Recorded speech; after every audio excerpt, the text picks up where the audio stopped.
Hot pressing, a process used to form many glass objects.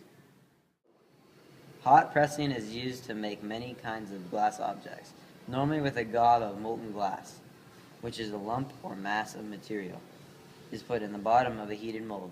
The top part of the mold is put on the bottom part. Then pressure is applied and the gob of glass will be spread around the mold. Then the mold is opened, slowly cooled, and the product is taken out. This method is commonly used to make baking dishes and ceramic cookingware. Gob, a lump or mass of material such as molten glass. Extrusion is a production technique in which material is usually forced through a die in a continuous manner. It can be used to form bricks, concrete blocks, and roofing tiles. However, extrusion is often an intermediate step that simply prepares clay for other forming processes. To understand extrusion, just think way back to your kindergarten years. Remember Play-Doh? Kinda. There were certain Play-Doh sets that would let you squeeze out different shapes. Why didn't I get one? Well, that's sort of like extrusion. Nice.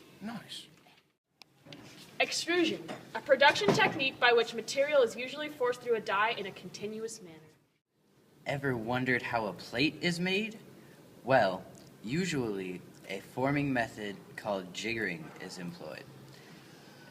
With jiggering, a slice of wet clay is placed on a revolving plate.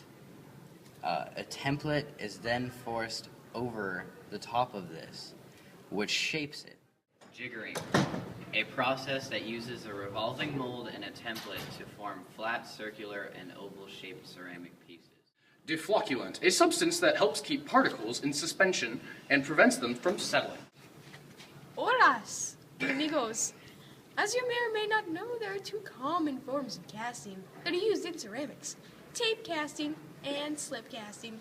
Tape casting is used to form very thin ceramic films, many of which are used in the electronics industry, so you can thank them for your plasma TVs.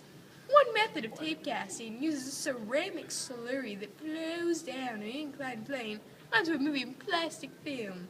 A blade or rollers may control the thickness of the film, which is quickly dried and then stored on a take-up roll before it is fired. Katie, what is slip casting? Well, Shelby, slip casting uses a slurry of clay that is suspended in water. The slip may contain as much as 25% of water and a deflocculant, which is an additive that makes the slip more fluid. In slip casting, the slip is poured into a mold that absorbs some of the moisture from the clay. The loss of moisture causes the clay that is near the mold to become more rigid and adhere to the mold. Excess slip is poured from the mold, and the clay is allowed to dry further before being removed from the mold.